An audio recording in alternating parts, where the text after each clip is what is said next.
All right. So we're going to start off today talking about who can vote in the state of Pennsylvania, and then we're going to back it all the way up to the beginning of the United States and talk about the rise of the electorate, the increasing number of people that were invited into the democratic process, the more people that could vote throughout history. And we'll get back to this current state.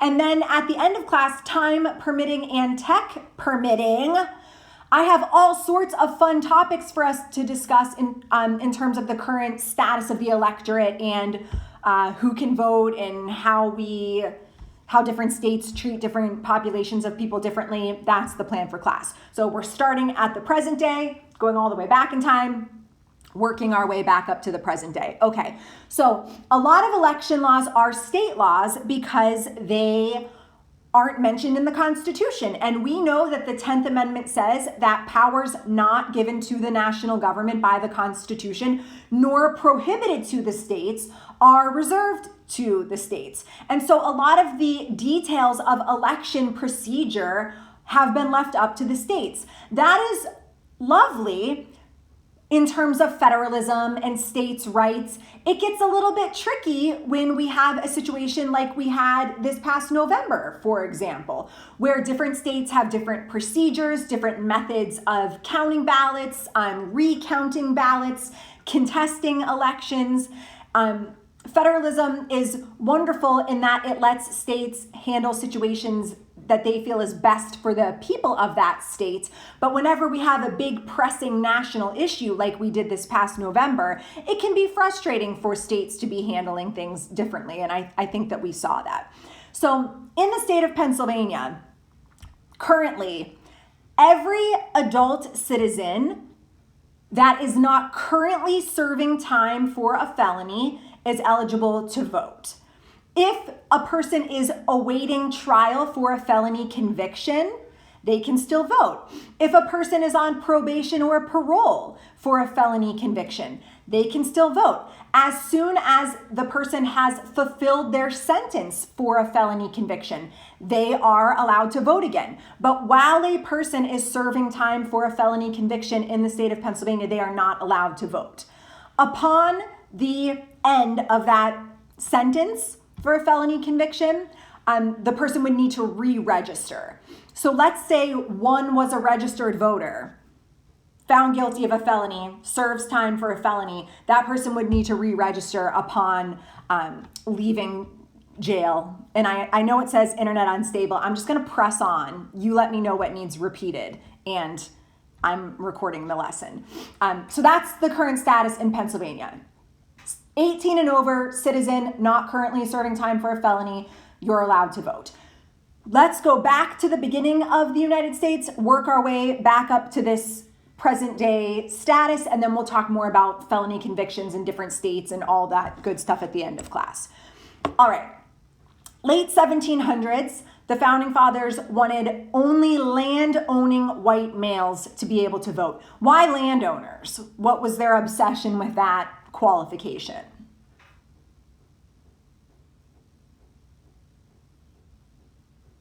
This is pre-16th Amendment. This is pre-income tax. Does anybody remember the thought process behind landowners only?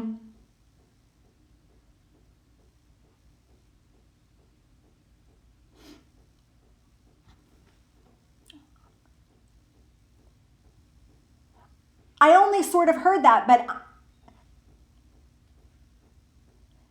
did you talk about paying taxes? Let's say you. There we go. Yes. So they felt strongly, the politicians of the late 1700s, early 1800s, felt strongly that people should be able to vote, white males should be able to vote if they are contributing to government through the paying of property taxes. By the time we get to Andrew Jackson, if you recall your 9th grade history class, there is an expansion of the electorate to the common man, all white males. And then the next big shift on the federal level comes with the ratification of the 15th Amendment in I'm gonna lose my mind about this Zoom.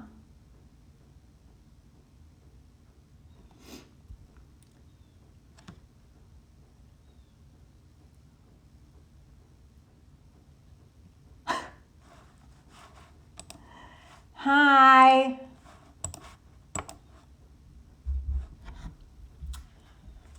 So the 15th Amendment is ratified in 1870. It goes along with the 13th Amendment, which abolishes slavery, which was ratified in 1865. The 14th Amendment, which gave African American citizenship, which was ratified in 68.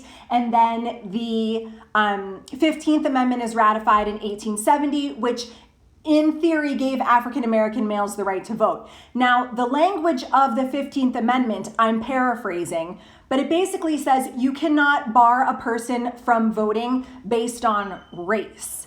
And so a lot of southern states found loopholes to the 15th Amendment. They found ways to prohibit or to block African Americans from voting by making the claim that it's not based on race, it's based on these other factors that they came up with, which we'll talk about in a moment, but which we know full well were intended to keep African Americans from voting.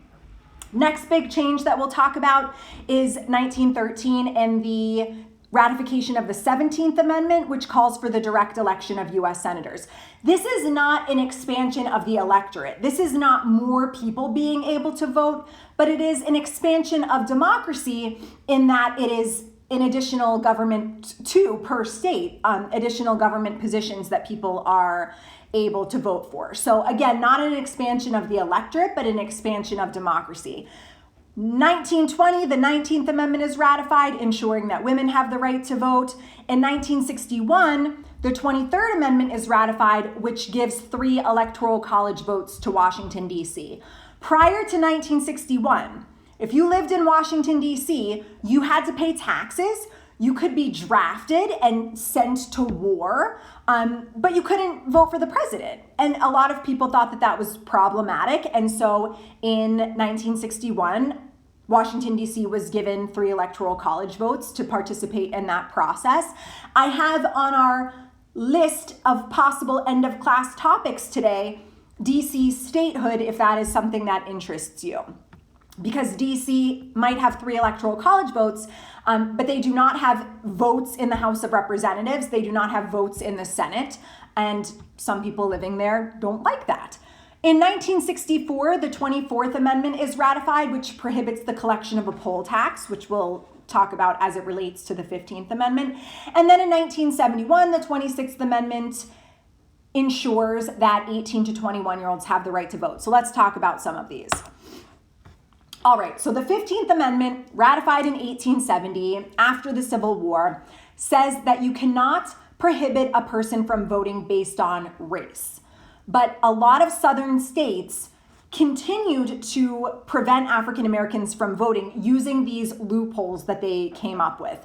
In some places in the South, unfortunately, blatant violence and harassment were used to prevent African Americans from voting.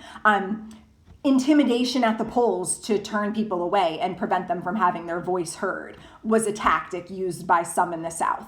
These are tactics that they used to try to circumvent the 15th Amendment and, again, prevent African Americans from voting.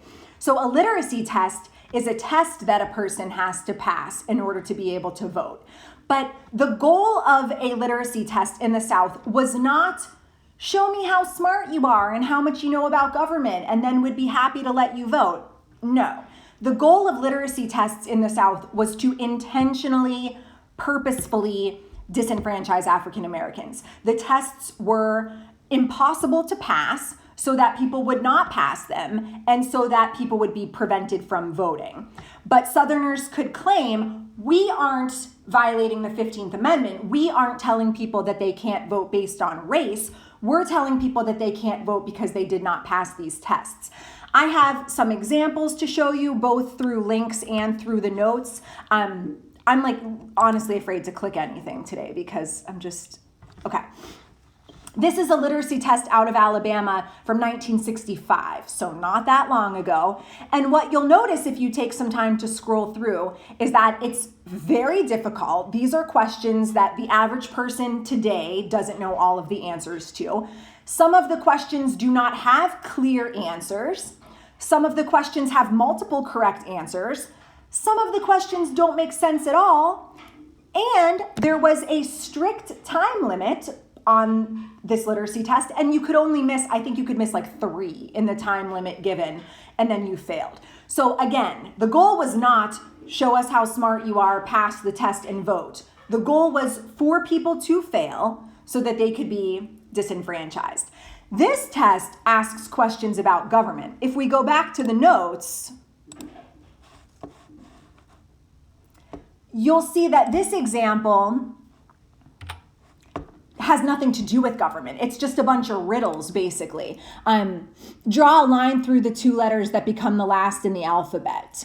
Cross out the number necessary when making the number below 1 million. Like these are not even government questions. These are meant to be tricky riddles to prevent people from voting. And literacy tests persisted in the South from post-ratification of the 15th Amendment all the way through into the 1960s, and we'll talk about what finally happened.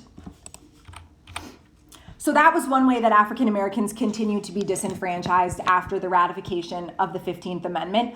Another was a poll tax. A poll tax was money that people had to pay either in order to register to vote or to show up and vote on election day. The grandfather clause was particularly convoluted, and it said that if your ancestors couldn't vote, then you couldn't vote.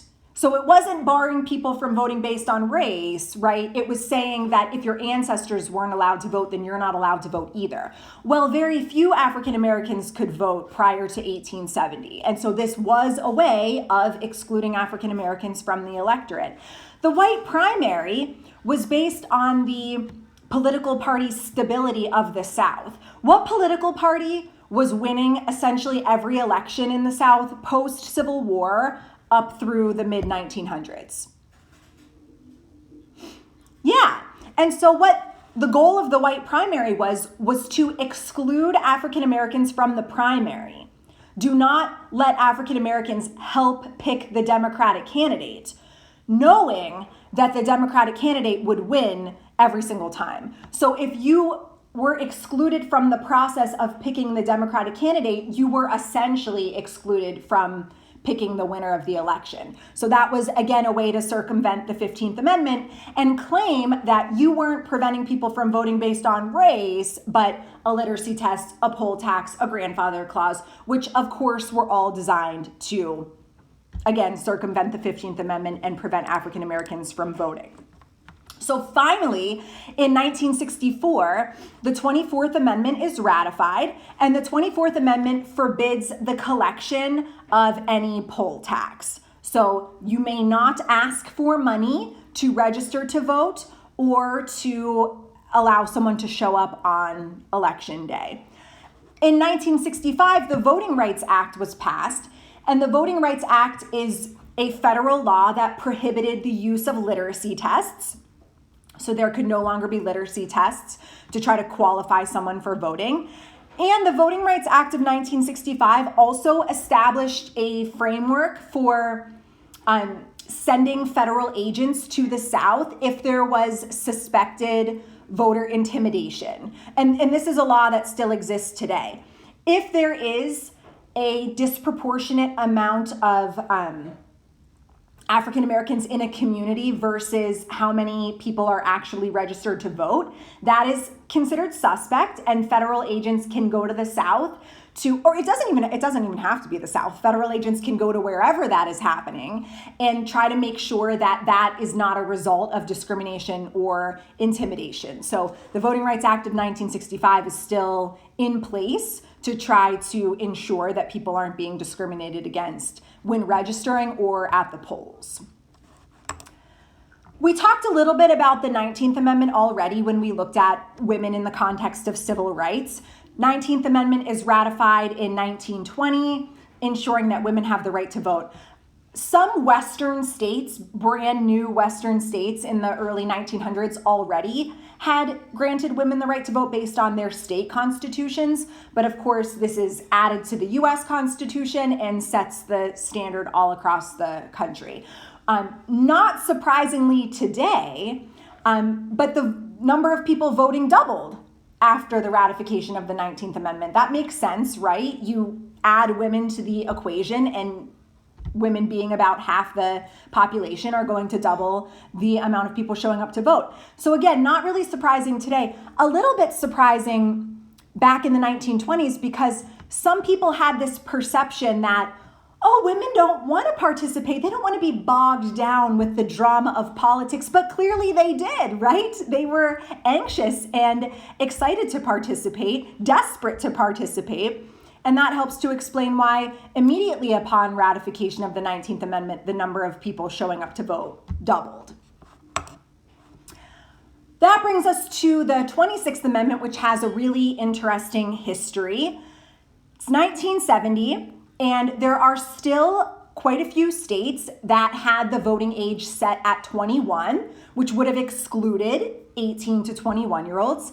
And what is it about the US in 1970 that is making people really uncomfortable with the fact that many 18-year-olds could not vote? Right. You could be drafted to go fight in the Vietnam War against your will, sent halfway across the world to perhaps die in a war that you may or may not agree with, but you couldn't vote for the president. You couldn't vote for the commander-in-chief. And a lot of people thought that that was highly problematic. So in 1970, Congress passed the Voting Rights Act of 1970, which was a federal law that said all states have to allow 18 to 21-year-olds to have the right to vote. Well, the Supreme Court deemed the Voting Rights Act of 1970 unconstitutional. Not because they didn't agree with the messaging, but because it doesn't say anything about voting age in the Constitution, and so it was considered a violation of the Constitution for Congress to legislate on that topic. So the Supreme Court checked the power of Congress by deeming the Voting Rights Act of 1970 unconstitutional. Congress checked the power of the Supreme Court by proposing the 26th Amendment.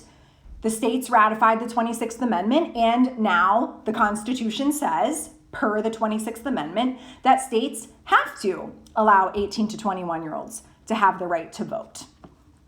Voter turnout amongst 18 to 21-year-olds is very low, and we can talk more about that tomorrow, and we can talk about that in anticipation of a fun project that we'll be doing within the next couple of weeks. Okay, so that brings us back to our current situation where in Pennsylvania, every adult citizen 18 and over has the right to vote, except people that are currently serving time for a felony. Now, I have a whole bunch of stuff that I thought would be interesting to talk about. Allow me to show you a quick map, and then I'll open it up to what you feel like talking about. Oops, not what I meant to click. Here we go. Okay, here's a map of the US that breaks down felony convictions, which states you have to petition to the government to get your voting rights back, which states can you vote if you are on probation and parole. It breaks it down into all of those specifics. But note, there are two states, Kentucky and Virginia, where if you have ever been convicted of a felony, you lose your right to vote forever. Thoughts? I'm going to stop recording now.